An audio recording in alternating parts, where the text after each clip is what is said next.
el origen de su fortuna, que no fue con los aeropuertos, sino que empezó muy distinto y fue cambiando a lo largo de los años. Eduardo siguió el negocio familiar que fundó su padre Don Panos allá en 1928, la textil Usal, que tenía la representación de Puma, y en el 78 pasa algo que lo une a Eduardo Eurnequian con Diego Armando Maradona. ¿Por qué? César Luis Menotti, técnico de la selección en ese momento, muy cercano también a Eurnequian, le dice: che, yo no lo voy a convocar a Maradona para el Mundial, pero este pibe necesito que lo banques económicamente de alguna manera, que no lo dejes que se desbande. Entonces Eduardo empieza a ayudar económicamente a la familia Maradona con plata. Además, como él tenía la representación de Puma, le consigue un contrato de botines con Puma. Ahí en esa foto que vemos en la presentación es cuando Diego firma su contrato como técnico de Racing. Que Eurnequian, a pesar de ser hincha de Boca, aportó plata para el contrato de Maradona como DT de Racing. Incluso se firmó en las oficinas de América, del canal América. Después, por ejemplo, colaboró para lo que fue el pase de Maradona a Boca en los 90, en su regreso. Y además lo llevó de comentarista al Mundial 98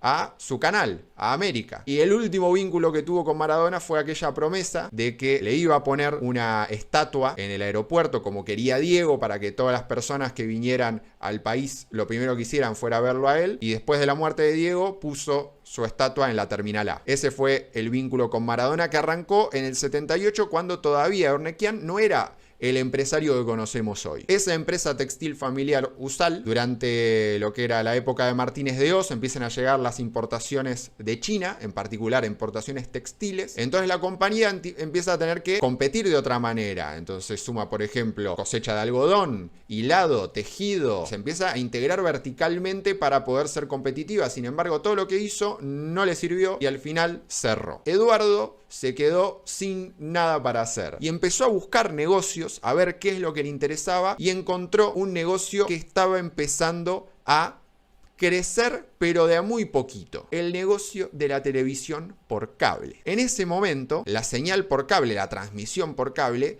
era algo que empezaba a desarrollarse a nivel regional. Y en el 81 había una pequeña empresa que en La Lucila empezaba a dar servicio a unos 900 abonados, más o menos. Esta empresa era Cablevisión. Tenía unos pocos canales y su dueño no tenía una gran espalda económica para poder seguir sosteniéndola. Entonces apareció Eduardo Eurnequian y ese mismo año él compra Cablevisión. Él lo que quería era tener muchos canales y expandirse a cada vez más zonas. Entonces crece a San Isidro, se va a Vicente López, se va a la región norte de la ciudad de Buenos Aires. En ese momento, por ejemplo, competía con una empresa de Samuel Lieberman, si mal no me equivoco, Video Cable Comunicación, y ellos empiezan a repartir las áreas para no competir entre ellos. Sin embargo, en 1986, un decreto de Alfonsín le otorga la recepción y retransmisión de las señales satelitales para uso comercial. ¿Qué significa esto? Que las empresas de sistema de cable de televisión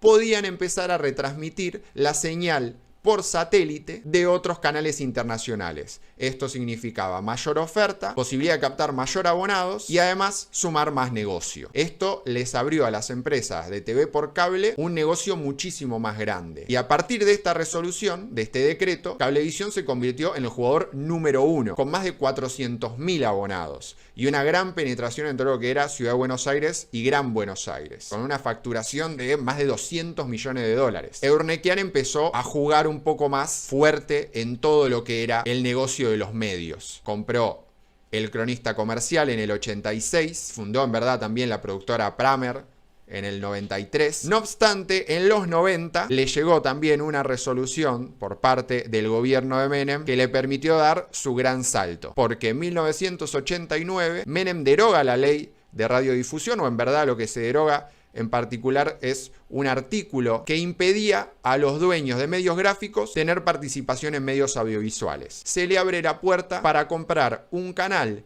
en La Plata que estaba teniendo muchos problemas societarios y venía concursado, que ese era el Canal 2, que Eurnequian lo reconvierte en América Televisión, ¿no? Lo que nosotros conocemos como el Canal América. Además de eso, por ejemplo, también compra radios, la radio FM Sport, la radio Aspen. No sé si lo ubican, la productora Pramer, porque la nombré así nomás. Si yo les digo, por ejemplo, Magic Kids, les digo The Big Channel, Política y Economía, ¿no? El que era PIE, el Canal A. Bueno, Pramer era la productora que desarrollaba todos esos canales. Sin embargo, esto de ser empresario y manejar medios siempre tiene como unos grises, porque hay intereses comerciales y al mismo tiempo hay una cuestión de libertad de prensa. Y hay dos casos muy particulares porque muchas veces Eduardo Urnequian se sospecha que ha utilizado sus medios para sus intereses de negocios. Por ejemplo, en el 97 fue el caso paradigmático de este programa que se llama Sin Límites, en el cual estaba Longobardi, ahí lo vemos también a Román Lechtman, estaba Alfredo Leuco, estaba Luis Majul, que iban a sacar un informe sobre la casa de Menem en Anillaco y a mostrar la pista aérea que tenía, y el programa lo dieron de baja antes de que saliera al aire en América. Lo que hizo fue totalmente contraproducente porque todos los otros programas empezaron a invitar a los periodistas para que mostraran el informe y para que hablaran sobre este hecho. Después también, por ejemplo, hay una nota en el 98 que le da a la nata a Página 12 porque él tenía día D en América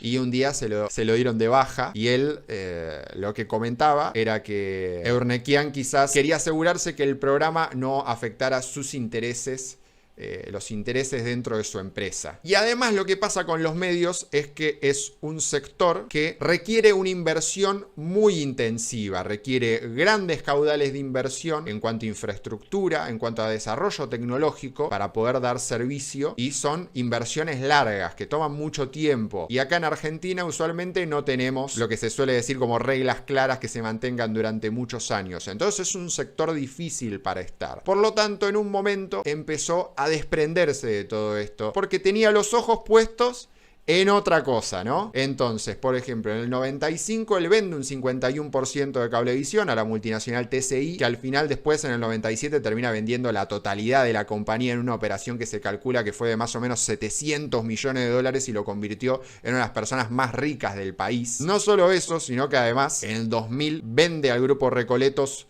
El Cronista por 20 millones de dólares, vende sus radios por 80 millones de dólares, vende Pramer también, y en el 2000 vende el 83% del Canal América al empresario Carlos Ávila por 130 millones de dólares. Sin embargo, antes de irse de América, él dice: cárguense al Excel como sea. ¿Por qué dice esto? Porque en el medio de esa venta, que fue en el 2000, se estaba tejiendo una guerra tremenda entre Eduardo Urnequian y Juan Navarro, el representante del grupo Excel. Así que ahora que conocemos todo este recorrido mediático, llegamos al momento más importante quizás como empresario de Eduardo Urnequian, que es cuando se hace con su negocio más relevante hoy, su buque insignia dentro del grupo, que es la concesión de los aeropuertos en 1998. Pero esto merece un gran desarrollo aparte. Sí, ya sé, la vida de los millonarios y los empresarios argentinos realmente es intrigante, es fascinante. Por eso te voy a dejar acá otros clips de los streams que estuve haciendo en estos meses sobre los grandes ricos de la Argentina. Pero además, si te gustan las historias de marcas, bueno, te cuento que hay más de 200 en las misceláneas en el canal, así que puedes ir a visitarlas, puedes suscribirte, darle like y todo lo que ya sabes que a mí me ayuda muchísimo.